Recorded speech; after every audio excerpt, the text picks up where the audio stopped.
Hello, everybody. It's the Film Optimist. Today I'm talking about Cabin Fever. Cabin Fever is a chemical warfare driven horror flick. Think SARS meets AIDS meets swine flu meets the Black Plague meets other random disease. Our hero of the story, Sean from Boy Meets World, has to fight to stay alive in this epidemic. But does he succeed? If you watch the movie, maybe you'll find out. Go ahead, it's worth your time. Be warned, this movie is weird as shit. And my brother enthusiastically adds, shit movie, ha ha ha. Yeah, Sean from Boy Meets World is the. It's not. He doesn't play Sean. It's a fuck. What is his name? God, I can't remember his name right now. They actually fucking remade this movie too. Only 14 years later. Fuck. This came out in 2002. And it wasn't chemical warfare driven film. It's hermit walking in the woods, encounters his dog who's died of a blood infection. A hermit walking in the woods, and the hermit becomes infected. Meanwhile, college students Jeff, Marcy, Paul, Karen, and Bert take a vacation to a remote cabin to celebrate spring break. Bert leaves to shoot squirrels, but shoots an out disfigured and bloody hermit. Despite the hermit's pleas, Bert flees and remains silent about the incident. The group gathers around the campfire that night, where they're joined by a friendly drifter named Grim and his pet dog, Dr. Mambo.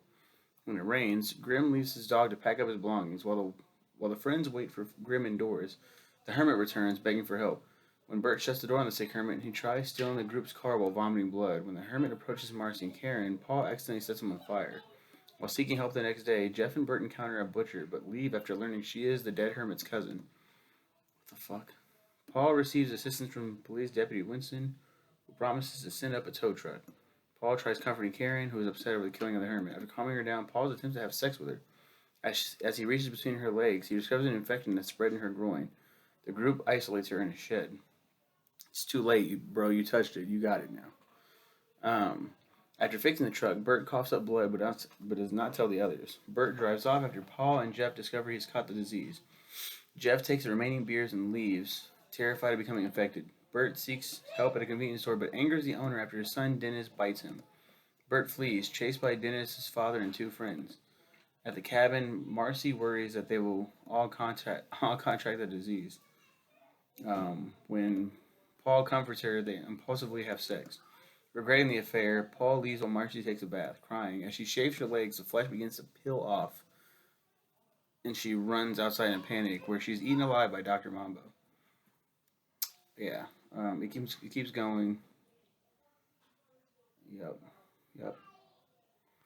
Ryder Strong is his name. Plays Sean Hunter in Boy Meets World.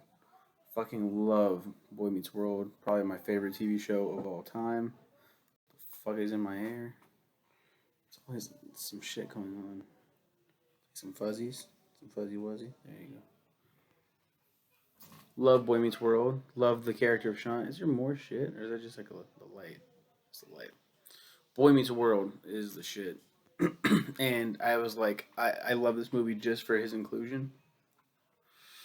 Yeah, there's the kid at one. There's a lot of weird shit in this one. There's a disease, as I was saying, flesh eating disease, and there's no cure. Once you have it, it's done. Cabin fever, for those that don't know, refers to the fever of isolation and just going insane in a cabin. It's cabin fever, but it's kind of smart, you see, because there's an actual like fever they're getting in a cabin, and it's this flesh eating disease killing everybody. Yeah, he like reaches down and like his hand comes up. Oh, it's bloody. Oh god.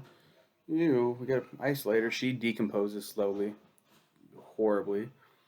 Like this, there's just a bunch of dumbasses in this film, um, and just the cringe factor. That's what makes this film good, in my opinion. Uh, that that's the worst scene. The I mentioned it. She's shaving, and I'm not gonna I'm not gonna make you guys cringe. You probably just have the visual, and you're probably like, oh, what the fuck. Um, Alright, go watch this movie so you can cringe. The weirdest part of this movie: Bert drives away. Jeff takes the remaining beers and leaves, terrified of becoming infected. Bert seeks help at a convenience store, but angers the owner after his son Dennis bites him. Dennis is like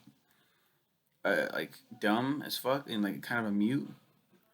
Like, oh, he's not all there. That's my boy Dennis. So, blah blah blah. Like, we'll go inside real quick. And he looks over, and Dennis starts, like, doing, like, fucking kung fu and shit. Like, fucking jumping, spinning kicks and shit. And he's just like, what the fuck? And then, like, just, it's all slow motion. It's like, what the fuck is this movie?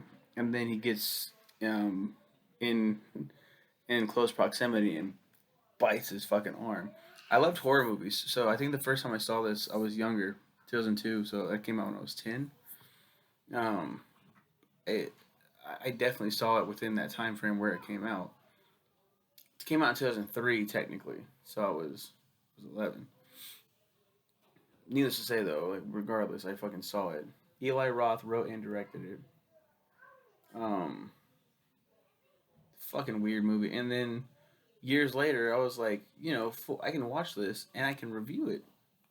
Um, for Nick's reviews. Now that I do a review page, and I watched it with my younger brother, the one that said the shit movie.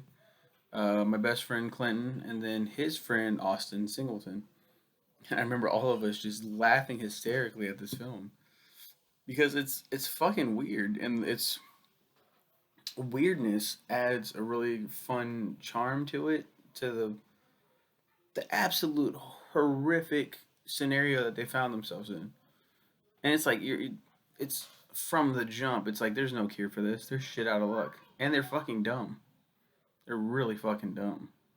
You'd think, like, if you got hurt, you'd be like, whoa, we better go fucking find somebody. But and then, like, I think Ryder Strong's character is like, no, we can't tell anybody because then we'll fucking, like, they'll kill us. I don't fucking know. Yeah, but regardless, they made a second one, right? There was a sequel. I can't see it any. I can't see it anywhere. There definitely is a sequel because in the second one, Cabin Fever 2, Spring Fever. Um, Ryder Strong came back just for the beginning. Yeah, that's fucked up. Um, I think I would watch that. And there's another one called, like, Patient Zero. It's a horror comedy film. And yeah, then they remade it, and I was like, really? I was like, I'll watch it. The remake. Then I was like, it's too soon. It's way too soon. Like, it's the film received negative reviews. I fucking bet. That's really weird.